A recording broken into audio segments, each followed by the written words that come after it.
कहानी की शुरुआत होती है एक ग्रुप एक्सप्लोरर की टीम से जो साउथ अटलांटिक ओशन के बीच में होते हैं। उस शिप पर डेविड नाम का एक वेदर ऑफिसर था जो मौसम का हाल बताता है। वो लोग एक ऐसे आइलैंड की तरफ जा रहे थे जो समंदर के बीचों बीच मौजूद था। सरकार ने डेविड को वहां इसलिए भेजा था ताकि वो उस आइलैंड के बदलते मौसम का ऑब्जर्वेशन कर सके। डेविड को लगभग 1 साल तक वहां रुकना था मौसम का डेटा कलेक्ट करने के लिए। पूरा साल मौसम का डेटा कलेक्ट करने के बाद फिर उसे वापस लौट आना था। डेविड को साल भर का खाना और जरूरत का सारा सामान दे दिया गया था। कई दिन के सफर के बाद आखिरकार वो आइलैंड तक पहुंच गए। वो लोग बोट की मदद से उस आइलैंड पर उतरे। ये आइलैंड पूरी तरह से वीरान था, जहां एक परिंदा भी दिखाई नहीं दे रहा था। उस आइलैंड पर एक लाइट हाउस और एक छोटा सा घर था जहां डेविड को रहना था, क्योंकि इससे पहले भी एक रॉबर्ट नाम का वेदर ऑफिसर यहाँ रहता था, लेकिन अब उसकी ड्यूटी का वक्त खत्म हो चुका था। उसने 1 साल तक अकेले उस आइलैंड पर रहकर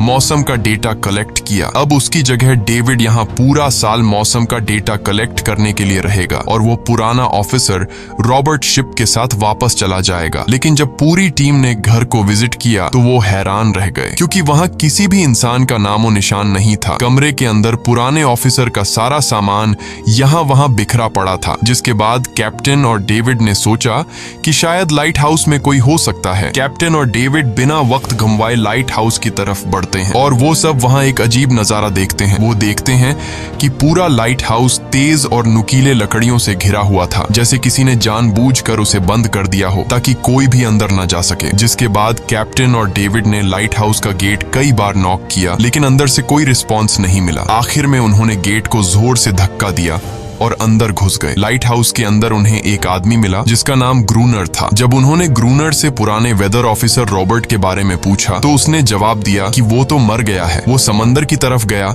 लेकिन दोबारा कभी लौटकर वापस नहीं आया। ग्रूनर की बातें सुनकर डेविड और कैप्टन दोनों चौंक गए। ये सब सुनने के बाद कैप्टन ने डेविड से कहा, अगर तुम अब भी चाहो तो हमारे साथ वापस चल सकते हो। लेकिन डेविड ने वापस जाने से इनकार कर दिया। डेविड ने सोचा अगर वो सरकार को उस आइलैंड का एक्यूरेट वेदर रिपोर्ट दे पाया तो उसे काफी मोटी रकम मिल सकती है। जिसके बाद कैप्टन ने उसे एक गन दी खुद की प्रोटेक्शन के लिए, और कैप्टन ने डेविड से कहा कि ये जगह मुझे सेफ नहीं दिखाई दे रही, अपना ख्याल रखना। इसके बाद उसे वहीं पर छोड़कर वो सब वापस चल दिए और अब ये दोबारा वापस 1 साल बाद आएंगे। कैप्टन के जाने के बाद डेविड ने घर को थोड़ा सेटल किया, रहने के काबिल बनाया। रात होने के बाद उसे ड्रॉर में एक डायरी मिली जो पुराने वेदर ऑफिसर रॉबर्ट की थी। उस डायरी में आइलैंड के बारे में बहुत कुछ लिखा था। डायरी में एक मिस्टीरियस क्रीचर के बारे में कुछ बातें लिखी गई थी, लेकिन सब कुछ साफ नहीं था। कुछ बातें अधूरी थी। डेविड हर लाइन को ध्यान से पढ़ता गया। उस डायरी में कुछ अजीब तरह के जानवरों के स्केचेस भी बने थे। डेविड को समझ नहीं आया उसने ऐसी पिक्चर्स क्यों बनाई थी। शायद वो अकेला था और टाइम पास के लिए ऐसा किया होगा। डायरी के एक पेज पर पुराने ऑफिसर के वाइफ की फोटो भी लगी थी। डेविड वह डायरी पढ़ते पढ़ते थक गया और धीरे धीरे उसकी आंख लग गई। अगली सुबह डेविड ने मौसम का डेटा कलेक्ट करना शुरू कर दिया, लेकिन समंदर के पास पहुंचते ही उसके कदम रुक गए। उसने देखा कि चट्टानों के बीच कुछ पत्थर अजीब तरीके से सजाए गए हैं और उनके बीच शेल्स रखे थे अजीब से पैटर्न में। डेविड ने सोचा शायद ये सब ग्रूनर ने किया है। वो ये सोचकर दोबारा अपने काम में लग गया। काम के दौरान जब उसने दूरबीन से लाइट हाउस की तरफ देखा तो उसे ग्रूनर के साथ एक और इंसान भी दिखाई दिया, लेकिन पलक झपकते ही वो गायब हो गया। डेविड ने दोबारा उसे देखने की कोशिश की, लेकिन फिर उसे लगा कि ये उसका वहम है। रात को डेविड अपने काम में बिजी था, तभी दरवाजे पर नॉक हुआ। उसे लगा कि शायद ये ग्रूनर है। डेविड ने उसका नाम पुकारा, लेकिन कोई जवाब नहीं मिला। हाथ में लैंप लेकर जैसे ही डेविड दरवाजे की तरफ बढ़ा तो उसके कानों में कुछ अजीब सी आवाजें गूंजने लगीं जो किसी इंसान की बिल्कुल भी नहीं थी। और फिर उसने देखा गेट के नीचे से किसी अजीबोगरीब क्रीचर का हाथ अंदर आने की कोशिश कर रहा है। वो इंसान का हाथ बिल्कुल भी नहीं था। ये देखकर डेविड के पांव तले जमीन ही खिसक गई। वो तुरंत बेसमेंट की तरफ भागा और वहां जाकर छुप गया। कुछ ही देर में वो मिस्टीरियस क्रीचर घर के अंदर घुस चुकी थी। वो छुप छुप कर डेविड को ढूंढ रही थी और डेविड बेसमेंट के एक छोटे से दरार से उसे देखने लगा। डेविड की हलचल से उस क्रीचर ने डेविड को देख लिया, जिसके बाद वो क्रीचर डेविड को मारने के लिए तेजी से उसकी तरफ भागा और दरार से उसे पकड़ने की कोशिश करने लगा। तो डेविड ने खुद को बचाने के लिए फौरन चाकू उठाकर उसकी आंख में दे मारा। वो क्रीचर चीख के भाग गई लेकिन वो कभी भी वापस आ सकती थी। और डेविड के दिमाग में ये बात कंफर्म हो गई कि जो डायरी में क्रीचर के बारे में बात लिखी थी वह सच है। डर के मारे वो पूरी रात सो न सका। अगली सुबह जब डेविड घर से बाहर गया तो उसने रेत पर कुछ पैरों के निशान देखे जो किसी इंसान के बिल्कुल भी नहीं थे। वो निशान सीधे समंदर की तरफ जाकर खत्म हो गए थे। अब डेविड को सब समझ आ गया था कि क्यों ग्रूनर ने लाइट हाउस के चारों ओर नुकीली लकड़ियां लगाई हैं। अब डेविड जान गया कि अगर मैं इस घर में रहूंगा तो वो क्रीचर मुझे कभी भी मार सकते हैं। डर के मारे डेविड लाइट हाउस की तरफ दौड़ता है और ग्रूनर को चिल्लाकर कहता है, गेट खोलो, मुझे अंदर आना है। लेकिन ग्रूनर उसे अंदर नहीं आने देता और कहता है, तुझे शिप के साथ लौट जाना चाहिए था। डेविड निराश होकर वापस लौटता है क्योंकि क्रोनर उसे लाइट हाउस के करीब भी नहीं देखना चाहता था। वो उसके ऊपर पानी गिराकर उसे दूर जाने को कहता है। अब उसे खुद ही कुछ करना होगा। उसने घर की हर एक विंडो को लकड़ी से बंद कर दिया, चारों तरफ नुकीली लकड़ियों से घेरा बनाया और गेट के बाहर पुराने कागज और किताबें रखी। फिर उन पर तेल छिड़क दिया ताकि अगर वो क्रीचर वापस आए तो उसे आग से डराकर भगाया जा सके। लेकिन एक बात थी जो डेविड अब तक नहीं जानता था और ये बात उसे आज रात पता चलने वाली थी। खुशकिस्मती से उसे घर के अंदर एक पुराना बॉक्स मिला। उस बॉक्स में एक गन थी और बहुत सारी बुलेट्स। ये देखकर उसे जिंदा रहने की थोड़ी सी उम्मीद मिली। जैसे जैसे सूरज ढलने लगा डेविड के दिल में डर बढ़ने लगा। कुछ ही देर में चारों तरफ रात का अंधेरा छा गया। डेविड गन हाथ में लिए घर के एक कोने में चुपचाप बैठा था। उसकी दिल की धड़कनें तेज थीं। तभी एक अजीब आवाज सुनाई दी और जब डेविड ने खिड़की से छुपकर समंदर की तरफ देखा तो जैसे उसके पैरों के नीचे से जमीन ही खिसक गई। उसने देखा कि सिर्फ एक नहीं बल्कि पानी में से कई सारी वही अजीबोगरीब क्रीचर्स उसकी तरफ बढ़ रही हैं। कुछ ही देर में वो सब इकट्ठा होकर कमरे का गेट तोड़ने की कोशिश करने लगे। डेविड ने तुरंत गोलियां चलानी शुरू की जिनमें से कुछ क्रीचर्स गिरकर मर गए। डेविड को लगा कि गोली की आवाज सुनने के बाद वो डरकर भाग जाएंगे, लेकिन अपने साथियों को मरता हुआ देखकर वो और भी ज्यादा गुस्सा हो गए। तब डेविड प्लान बी अपनाते हुए गेट के बाहर रखे कागजों और पुरानी किताबों को आग लगा देता है। आग देखकर वो क्रीचर्स डर के मारे वापस समंदर में लौट गए, लेकिन अब वही आग डेविड के घर तक पहुंच चुकी थी। घर के दरवाजे ने आग पकड़ ली और धीरे धीरे फैलने लगी क्योंकि पूरा घर लकड़ी का बना हुआ था। डेविड ने तुरंत एक चादर में खुद को लपेटकर अपनी जान बचाई और बाहर निकलकर लाइट हाउस के पास एक बड़े पत्थर के पीछे छुप गया। क्रीचर्स को शूट करते वक्त डेविड के हाथ में काफी गहरी चोट भी आई। तभी अचानक तेज बारिश शुरू हो गई। आग धीरे धीरे बुझने लगी, लेकिन पूरी रात की बारिश के बाद भी सुबह तक डेविड अपना घर नहीं बचा पाया। पूरा घर जलकर लगभग राख हो चुका था। अब अगर डेविड को जिंदा रहना है तो उसे लाइट हाउस में पनाह लेनी होगी। उसने अपनी राइफल उठाई और लाइट हाउस के पास के पत्थरों के बीच छुप गया और इंतजार करने लगा कि कब ग्रूनर पानी भरने आएगा। जब ग्रूनर पानी भरने के लिए लाइट हाउस से बाहर निकला तो डेविड उसके पीछे पीछे चल दिया। लेकिन तभी अचानक एक अजीब सा क्रीचर जो ग्रूनर के पास ही था उसने डेविड पर हमला कर दिया, लेकिन किसी तरह करके डेविड ने उसे काबू कर लिया। वह क्रीचर ग्रूनर का रक्षक था। जब वह उसे शूट करने वाला था तो ग्रूनर ने तुरंत डेविड को रोका और कहा, रुक जाओ, ये मेरा पालतू है। डेविड ने गोली नहीं चलाई और मौके का फायदा उठाते हुए उसने ग्रूनर के साथ एक शर्त रखी, अगर इस क्रीचर को जिंदा रखना है तो मुझे लाइट हाउस में रहने दिया जाए, नहीं तो मैं इसे मार दूंगा। जिसके बाद ग्रूनर ने हाँ कर दी क्योंकि डेविड के पास ढेर सारा खाना और गन पाउडर था। शाम होने से पहले दोनों बचा हुआ खाना लेकर लाइट हाउस लौट आए और वो दोनों आराम से सो गए। अगली सुबह वो क्रीचर चुपचाप डेविड का हाथ चाट रहा था। जब डेविड नींद से जागा तो उसने देखा कि इस क्रीचर के चाटने की वजह से उसका हाथ पूरी तरह से ठीक हो चुका है। ये सब देखकर डेविड हैरान हुआ। डेविड अब क्रोनर से इस क्रीचर के बारे में और जानना चाहता था और फिर ये सब दुनिया के सामने लाना चाहता था क्योंकि ये किसी जादू से कम नहीं था। डेविड ने सोचा, अगर इस क्रीचर का राज दुनिया के सामने हम लाते हैं तो डेविड और क्रोनर दोनों बहुत सारा पैसा और नाम कमा लेंगे। लेकिन क्रोनर को ये सब नहीं चाहिए था। वो इस आइलैंड से कहीं नहीं जाना चाहता था। क्रोनर का अब इस दुनिया में कोई नहीं बचा था। उसके लिए ये आइलैंड परफेक्ट था जहां वो अपने आप को एक किंग समझता था और अपनी मर्जी का मालिक। इसी वजह से उसने आइलैंड के कई हिस्सों में लिख दिया था, क्रोनर यहाँ का बादशाह है। लेकिन डेविड को ये समझ नहीं आ रहा था कि ये अजीब सी क्रीचर क्रोनर की फालतू कैसे बनी। तो क्रोनर ने बताया कि एक बार क्रोनर ने उसकी जान बचाई थी। वो गलती से उसके फिशिंग नेट में फंस गई थी। तब ये क्रीचर छोटी थी और उस दिन के बाद से वो क्रोनर के साथ ही रह गई। उसकी हर बात माननी शुरू कर दी। लेकिन क्रोनर एक सख्त इंसान था। वो इस क्रीचर के साथ बहुत बुरा बर्ताव करता था। क्रोनर हर दिन इस क्रीचर के साथ फिजिकल रिलेशन रखता था। क्रोनर ने बताया कि एक बार इस क्रीचर ने मुझ पर हमला भी किया था और उसके बदले में क्रोनर ने उसे ऐसी सजा दी कि उस सजा के बाद वो क्रीचर अपने आप को क्रोनर की गुलाम समझने लगी। और आप सब भी समझ गए होंगे कि हर रात वो क्रीचर समुद्र से बाहर क्यों आते हैं। वो सभी इसलिए आते हैं ताकि अपने साथी को क्रोनर से छुड़वाकर वापस ले जाए, लेकिन क्रोनर ऐसा नहीं होने देता। वो क्रीचर्स दिन के उजाले में अटैक नहीं कर सकते क्योंकि सूरज की रोशनी उनकी स्किन जला देती है। डेविड अब यहाँ और नहीं रहना चाहता था। वो किसी तरह से आइलैंड से अपनी जान छुड़ाना चाहता था। खैर, शाम होने लगी और क्रोनर ने उससे कहा, गन लेकर रेडी हो जाओ क्योंकि वो क्रीचर्स कभी भी हमला कर सकते हैं। वो लाइट हाउस की लाइट ऑन करने के लिए तैयार हो गए और कुछ ही देर में समुद्र से बड़ी संख्या में क्रीचर्स निकलकर बाहर आ गए। वो लाइट हाउस की तरफ बढ़ते जा रहे थे। क्रोनर उन पर लगातार फायर करता जा रहा था, लेकिन डेविड पूरी तरह से डर गया था। वो लाइट हाउस के अंदर की तरफ आने लगा। क्रोनर के बार बार कहने के बावजूद वो बस एक कोने में चुपचाप बैठा रहा और कुछ ही देर में डेविड बेहोश हो गया। क्रोनर पूरी रात अकेला इन क्रीचर्स से लड़ता रहा। अगली सुबह क्रोनर ने गुस्से में डेविड के मुंह पर पानी डालकर उसे उठाया और कहा, अगर तुम्हें जिंदा रहना है तो इनकी जान लेनी होगी, नहीं तो तुम्हें लाइट हाउस से निकाल दिया जाएगा और तुम्हें मेरी हर बात माननी होगी। रोजाना पानी भरकर लाना, लाइट हाउस के छोटे बड़े काम करना और रात को मेरे साथ गार्ड ड्यूटी भी करनी होगी। अब डेविड के पास दूसरा कोई ऑप्शन नहीं था। इसी वजह से ये सब करना उसकी मजबूरी बन गया। डेविड अब क्रोनर की हर बात मानने लगा, लेकिन एक चीज थी जो उसे बिल्कुल भी पसंद नहीं आई। वो ये थी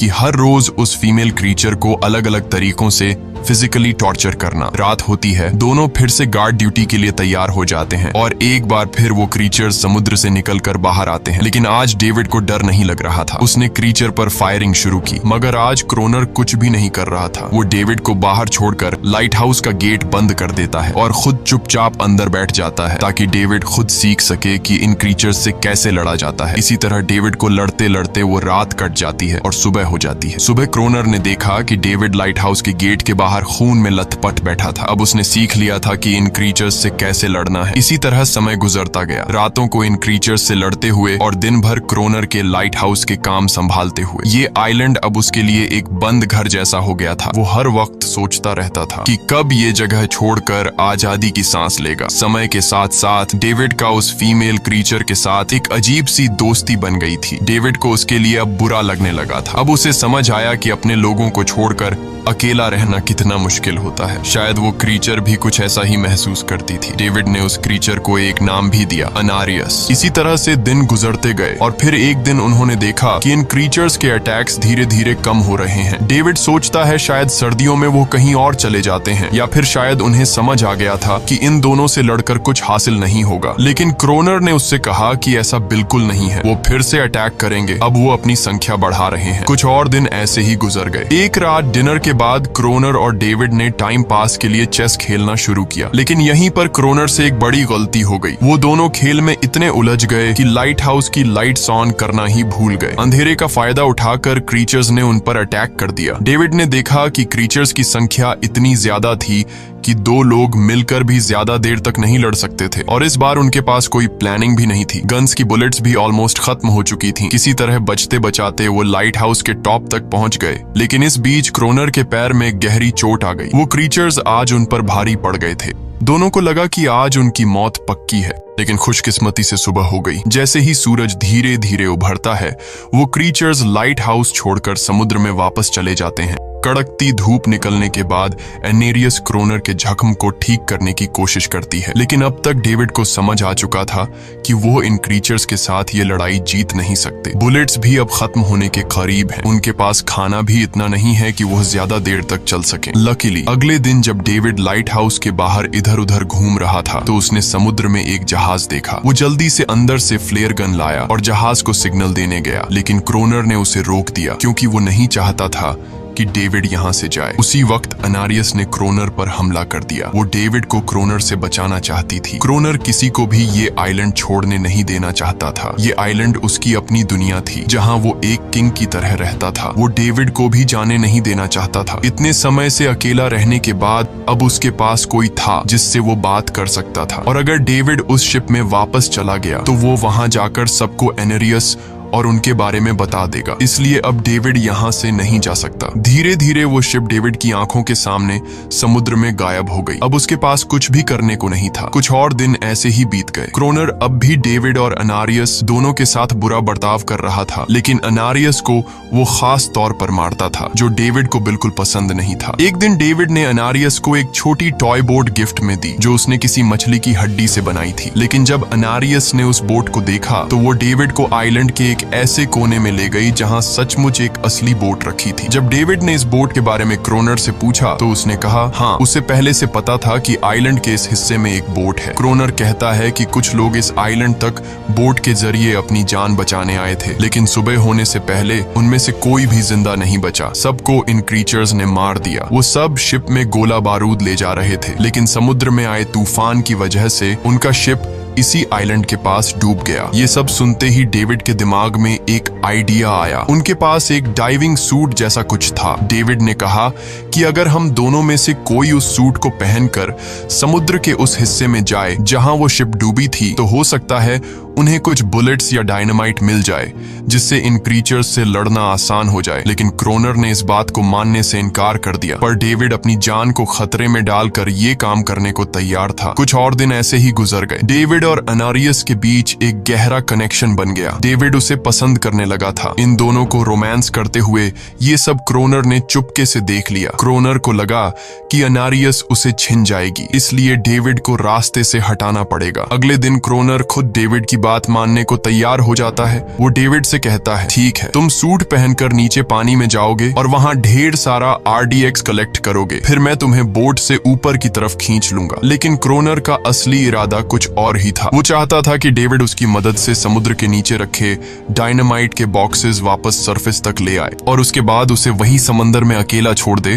ताकि वो क्रिएचर्स उसे मार दें। इस तरह डायनामाइट भी उसके पास आ जाएगा और अनारियस फिर से उसकी गुलाम बन जाएगी। वो दोनों बोट में बैठकर उस जगह पहुंच गए जहां शिप पानी में डूबा था। डेविड ने डाइविंग सूट पहना और समंदर के नीचे उतर गया। नीचे जाने के बाद डेविड ने देखा कि शिप पूरी तरह तबाह हो चुकी है, लेकिन उसकी किस्मत अच्छी थी कि उसे कुछ डायनामाइट के बॉक्स मिल गए। लेकिन तभी अचानक कुछ क्रिएचर उसके सामने आ गए। क्रिएचर्स को देखते ही डेविड घबरा गया और नीचे गिर पड़ा। वो डाइविंग सूट इतना भारी था कि वह हिल भी नहीं पा रहा था और डेविड क्रोनर को ऊपर सिग्नल भी नहीं भेज पाया। क्रोनर को लगा कि शायद वह क्रिएचर्स डेविड को मार चुके हैं, लेकिन असल में वो तो सिर्फ 2 छोटे बच्चे थे। डेविड ने जैसे तैसे करके अपना डाइविंग सूट वहीं छोड़ दिया और ऊपर सतह तक खुद को पहुंचाया। उन्हें वहां कुछ पुराने बॉक्स मिले जिनमें डायनामाइट था। इसके बाद यह दोनों काम पर लग गए। उन्होंने लाइट हाउस के आसपास 2 लेयर्स में डायनामाइट बिछा दिया, ताकि जब अगला हमला हो तो वे मॉन्स्टर्स को एक ही बार में खत्म कर सकें। कुछ महीने बीत गए और बर्फबारी का मौसम आया, लेकिन एक बार फिर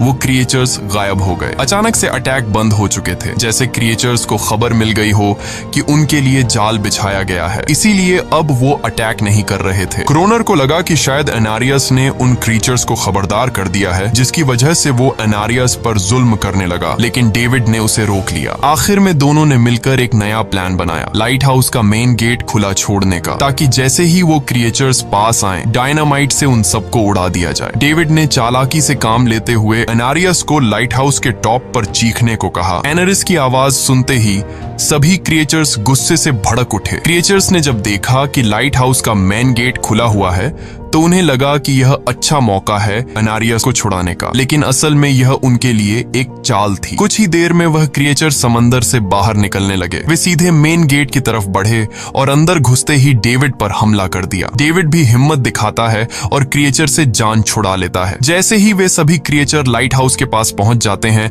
तो क्रोनर डायनामाइट का लीवर दबा देता है, लेकिन ब्लास्ट नहीं होता। असल में डेविड ने उसका कनेक्शन खोल दिया था और क्रोनर उसे दोबारा लगाना भूल गया था। डेविड तुरंत ऊपर भागता है और डायनामाइट का वायर जोड़ना शुरू करता है। तब तक वो क्रिएचर्स लाइट हाउस पर चढ़ने की कोशिश कर रहे होते हैं, जिन्हें सिर्फ अकेला क्रोनर रोकता है। जैसे ही कनेक्शन पूरा होता है डेविड पहला लेयर उड़ा देता है, जिससे कई क्रिएचर्स ब्लास्ट में खत्म हो जाते हैं, लेकिन अभी भी काफी मॉन्स्टर्स लाइट हाउस पर हमला करने के लिए तैयार होते हैं। इस वजह से क्रोनर दूसरा लेयर भी ब्लास्ट कर देता है। दोनों उस जोरदार धमाके में बेहोश हो जाते हैं। अगली सुबह जब दोनों होश में आए तो उन्होंने देखा कि एनेरियस वहां नहीं थी। ब्लास्ट में चारों तरफ मरे हुए क्रिएचर्स पड़े थे। क्रोनर उन सबको मार रहा था जो जख्मी हालत में जिंदा बचे थे। तभी डेविड की नजर उनमें से एक के गले में लटके एक नेकलेस पर पड़ी। उस क्रिएचर को तड़पता हुआ देखकर डेविड को उस पर तरस आ जाता है और उसे अपनी गलती का एहसास हो जाता है। जिन क्रिएचर्स को वह अब तक खूंखार समझते आए थे वो भी इंसानों की तरह थे, सिर्फ बोल नहीं सकते थे। लेकिन क्रोनर के लिए यह सब बेकार बातें थीं। उस दिन के बाद वह क्रिएचर्स फिर कभी अटैक नहीं कर पाए, लेकिन हर दिन समंदर के किनारे से रोने की आवाजें आती थीं। डेविड को अब तक नहीं पता था कि उन्होंने कितना बड़ा नुकसान कर दिया था, कितनी फैमिली टूट गई, कितने बच्चों ने अपने लोग खो दिए सिर्फ एक गलतफहमी की वजह से। अगले दिन डेविड ने समंदर में उन क्रिएचर्स के कुछ छोटे छोटे बच्चों को देखा, वो सब जिन्होंने अपने परिवार खो दिए थे। डेविड ने पत्थरों का एक गोल सर्कल बनाया और उसके बीच में वह छोटी टॉय बोट रख दी ताकि एनेरिस उसे देखकर वापस लौट आए। डेविड ने कई घंटे इंतजार किया लेकिन एनेरिस कभी वापस नहीं आई। सुबह नींद से जागने के बाद डेविड ने देखा